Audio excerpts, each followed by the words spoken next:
Bienvenue dans le débat, notre espace d'analyse rigoureuse et tu sais de croisement des perspectives. Aujourd'hui, on s'attaque à une question qui est vraiment au cœur de tout ce qu'on fait. Ouais, la mécanique de nos choix décisifs. Exactement. Face au grand carrefour de la vie, ces moments qui déterminent notre destin, est-ce que c'est la maîtrise de nos émotions ou l'application stricte de la logique pure qui guide le mieux nos décisions? C'est un sujet massif. Surtout quand on réalise que la trajectoire d'une vie, c'est au final juste la somme mathématique de ses décisions. Les toutes petites comme les monumentales, quoi. C'est ça. Et cette interrogation, elle émerge directement des concepts exposés dans le matériel source d'aujourd'hui, Réveiller le géant intérieur de Tony Robbins. On y parle beaucoup de comportement humain et de transformation personnelle. Hmm. Et pour poser les bases, je vais défendre la position selon laquelle la maîtrise émotionnelle est la boussole suprême de nos choix. Parce que chaque décision, au fond, est viscéralement dictée par le principe fondamental de la douleur et du plaisir. Eh bien, de mon côté, je vais représenter la perspective opposée. Je soutiens que c'est l'analyse logique, la structuration rationnelle qui nous permet vraiment de transcender nos impulsions primitives. C'est ça qui guide nos décisions vers un changement durable. D'accord, alors, si tu veux bien, je commence. Je t'en prie. Si on veut comprendre comment on prend réellement nos décisions, on doit accepter une réalité biologique de base. Les émotions, c'est le langage de l'esprit. C'est l'infrastructure. L'infrastructure, tu dis? Oui, on adore tous l'illusion du choix rationnel, non? On croit que quand on évalue une offre d'emploi, par exemple, on agit comme des ordinateurs froids qui pèsent le pour et le contre. Alors que ce n'est pas le cas. Pas du tout. Le texte le montre bien avec le principe de domination de la douleur et du plaisir. Toutes nos décisions, sans exception, visent fondamentalement à éviter la douleur ou à obtenir du plaisir immédiat. Je vois où tu veux en venir. Prends un exemple classique. J.K. Rowling, avant son succès mondial. Elle était dans une situation de précarité absolue, une vraie dépression. Euh, Elle n'a pas utilisé une simple équation mathématique ou un fichier Excel pour s'en sortir. Non, c'est sûr. Le vrai pivot s'est fait au niveau viscéral. Elle a canalisé ses émotions brutes d'isolement, cette douleur aiguë de l'échec total, et c'est en liant une douleur neurologique insoutenable à l'inaction et un plaisir profond à l'acte d'écrire qu'elle a trouvé la force. La logique seule n'a pas cette force gravitationnelle, tu vois? J'aborde la question d'une manière différente, en fait. Ah oui? Ouais, je reconnais totalement l'existence des forces de la douleur et du plaisir. C'est le système d'exploitation de base de notre cerveau. On est d'accord là-dessus? Voilà. Mais, et c'est un grand mais, si on se contente de ça, on reste prisonnier de la gratification immédiate.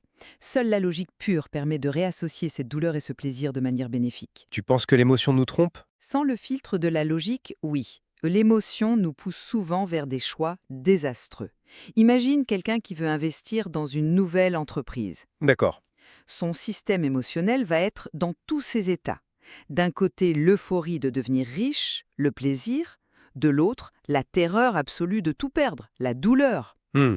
Si tu laisses l'émotion diriger, soit tu investis aveuglément parce que tu es euphorique, soit tu fuis parce que tu as peur. C'est là que les stratégies rationnelles du texte entrent en jeu.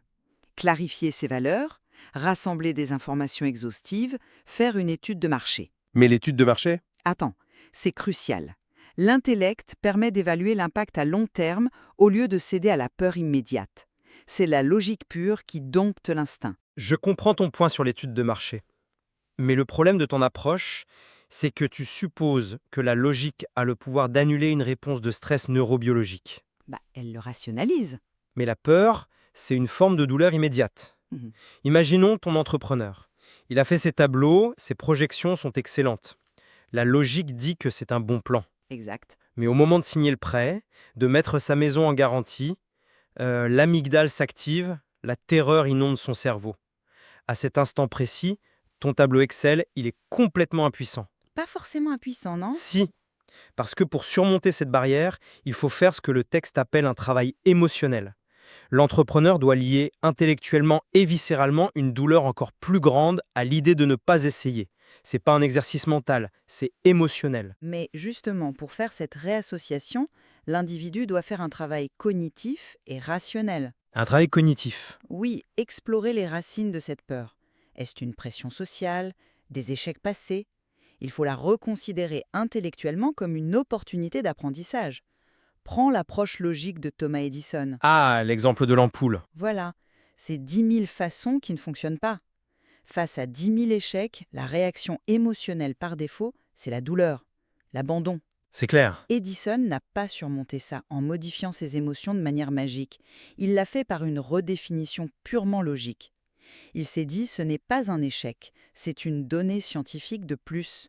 C'est la rationalité qui a reconfiguré son expérience de la douleur. Mais tu sais pourquoi cette redéfinition logique a fonctionné pour Edison? Parce qu'elle était vraie, Parce qu'elle a modifié la chimie de la récompense dans son cerveau.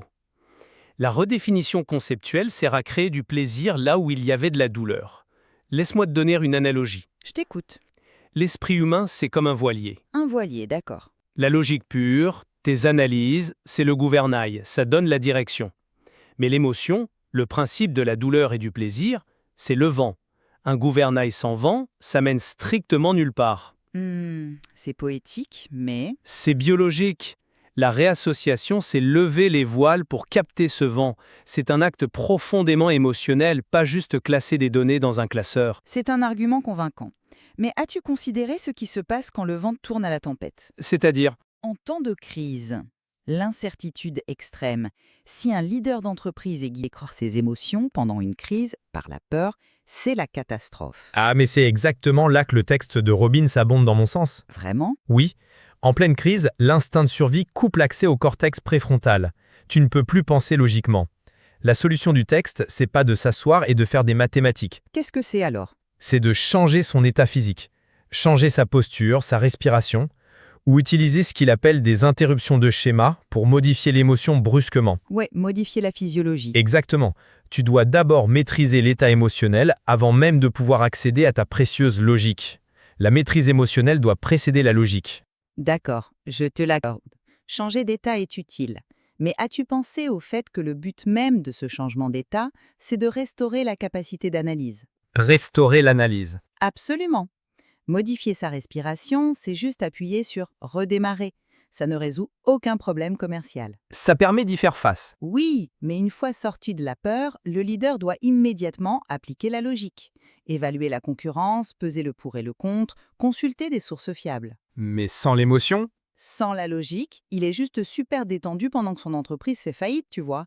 La maîtrise émotionnelle n'est qu'un outil de maintenance au service de la souveraineté de la logique. je trouve que tu minimises l'impact de l'émotion. Tu l'as réduit à un bouton de redémarrage. Pas seulement, mais c'est secondaire pour la pérennité. Et moi, je dis que ça opère comme le filtre absolu de notre réalité. Explique. Parlons de la pérennité des décisions. Comment on maintient un choix sur le long terme? Facile. En créant des cadres logiques. Des objectifs SMART, par exemple. Spécifiques, mesurables, atteignables, réalistes et temporels. Ah, la fameuse grille d'évaluation. Elle fonctionne. Si tu veux économiser 5 000 € en 25 mois, tu ne te reposes pas sur l'émotion volatile du premier jour. Tu déconstruis ce grand but en étapes gérables. 200 € par mois. C'est très mécanique. C'est fiable. Le texte mentionne aussi la boucle de l'habitude.